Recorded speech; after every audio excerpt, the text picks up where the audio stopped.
Já podeis da pátria filhos ver contente a mãe gentil, já raiou a liberdade no horizonte do Brasil. O hino da independência faz a gente pensar se liberdade rima com golpismo. No cardápio de hoje, 2 caldos. O primeiro, os factoides de Bolsonaro, e o segundo, a vacinação e os desafios da humanidade.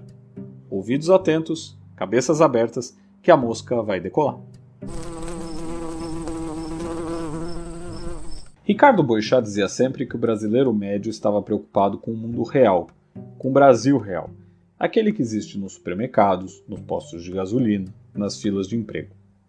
Por outro lado, o noticiário muitas vezes se ocupava de contar o que acontecia no Brasil dos poderosos, aquele que existe em Brasília e que muitas vezes rouba toda a nossa atenção, fazendo com que foquemos em questões que não são tão relevantes para o dia a dia do povo.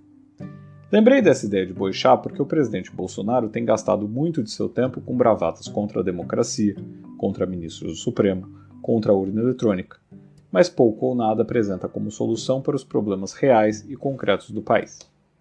Essa semana, por exemplo, saiu o resultado do PIB do segundo trimestre, indicando queda de 0,1%, o que trouxe preocupação aos economistas que esperavam um crescimento e que demonstra que não só a economia brasileira não está se recuperando a contento do tombo depois da pandemia, como está ficando atrás do crescimento de outros países, alguns em desenvolvimento inclusive, que têm apresentado um crescimento mais robusto, impulsionado pela recuperação da atividade econômica, que se dá também pela ampliação da cobertura vacinal.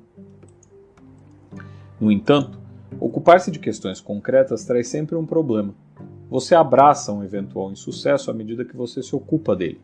Em outras palavras, eu quero dizer que quando Bolsonaro se ocupa de questões que não interessam ao brasileiro comum, ou quando transfere a responsabilidade sobre elas para terceiros, especialmente governadores que têm sido um alvo preferencial do presidente, acaba deixando em segundo plano toda e qualquer responsabilidade sobre a condução econômica do país, sobre programas sociais ou sobre propostas para o futuro.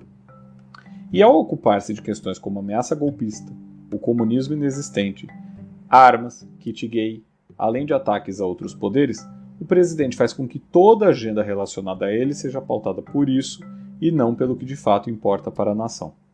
Quer um exemplo? Não é de hoje que o Brasil precisa de uma reforma política, por exemplo.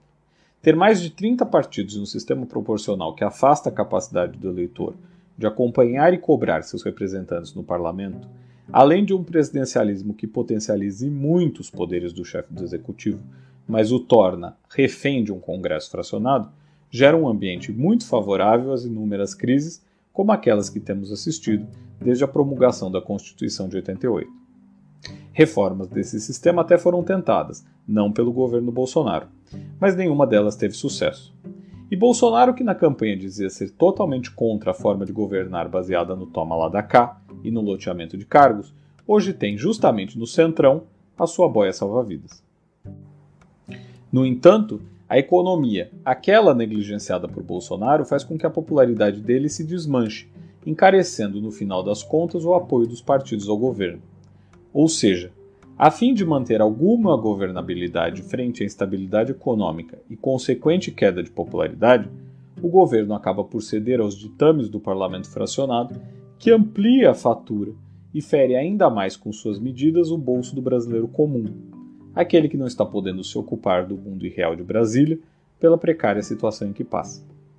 Um fundo partidário bilionário e as emendas parlamentares são 2 exemplos disso. Assim, ao invés de apresentar propostas para o país, criar um ambiente econômico mais estável e, consequentemente, mais favorável à atividade econômica, Bolsonaro busca, no confronto com inimigos imaginários, inexistentes ou inexpressivos, uma saída para dominar a agenda com assuntos irrelevantes e, quando cobrado sobre os temas que importam, ele terceiriza a responsabilidade. Boa parte do eleitorado já se deu conta dessa estratégia, mas alguns seguem apoiando o presidente, seja por ignorância, seja por conveniência, e a ameaça de uma escalada golpista no dia 7 de setembro tende apenas a ampliar essa dinâmica e não baratear o custo de vida nem melhorar a economia. Mas se há algo que o presidente Bolsonaro se mostra muito competente desde que assumiu o mandato, ou mesmo antes quando era candidato, é em criar factoides que ocupam a atenção da nação, deixando em segundo plano o que poderia colocar feijão e não fuzil, no prato dos brasileiros. Em condições normais, isso por si só poderia ser visto como uma receita para o insucesso eleitoral do ano que vem. Mas Bolsonaro parece não ser um governante que as equações da ciência política dão conta de explicar. Parlamentar inexpressivo, com um partido político irrelevante e sem tempo de televisão, ele conseguiu um feito e tanto ao se eleger presidente. Dizia-se que, uma vez eleito, moderaria o discurso, mas não é o que a gente vê. E agora, aos que acreditam que o golpismo a que se refere seja só bravata. Será? Resta saber se o brasileiro de 2022 se comportará como aquele que, a despeito das falas anti-vacinas do presidente, saiu para se vacinar, ou se será aquele que, temendo um comunismo irreal, reconduzirá o atual presidente ao cargo. Isso é claro, se tivermos eleições. A resposta para isso começa a ser dada agora no dia 7. E para a gente, só resta aguardar.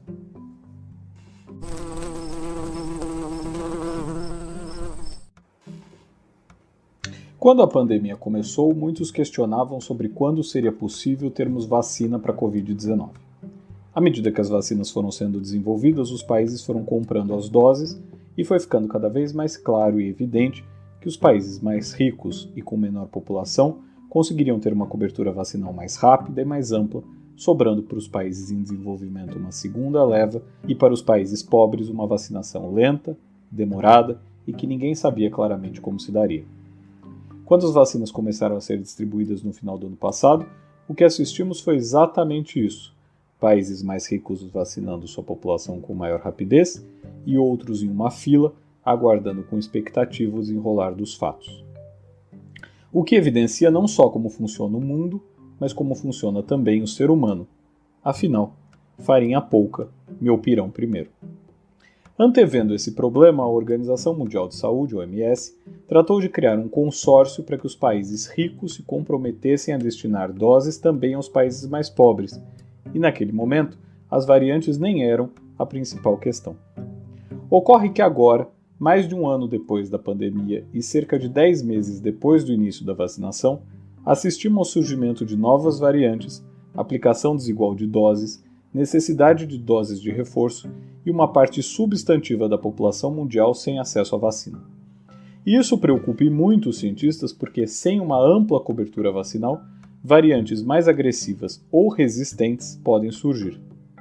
Por outro lado, a pandemia é apenas um dos imensos desafios que a humanidade deve enfrentar em um futuro próximo. O maior deles é, sem dúvida, o aquecimento global, que deve, entre outras coisas, ampliar secas e inundações, o que resultará em ondas de migração sem precedentes. Assim, se a crise atual serve de teste para o que teremos pela frente, podemos dizer que o mundo tem cometido os mesmos erros de sempre. Não é possível pensar de maneira isolada as ameaças globais. O tempo de tribos que pouco se comunicavam acabou. Hoje as fronteiras são permeáveis e as ameaças cada vez maiores. E o impacto da ação de um país em seu vizinho é sempre imenso. A pandemia evidenciou a capacidade humana de responder a desafios, mas a pressão econômica ainda deixa muitos deles em segundo plano. Uma companhia de cigarros reluta sempre em dizer, obviamente, que seu produto faz mal à saúde, assim como petrolíferas, mineradoras, parte do agronegócio não deseja rever sua maneira de agir, ainda que disso dependa todo o nosso futuro. O lucro de hoje importa mais do que o ar irrespirável que teremos daqui décadas. E isso deve ser uma preocupação de todos nós. A gente fica por aqui. Espero que você tenha gostado desse episódio e a gente se vê na semana que vem.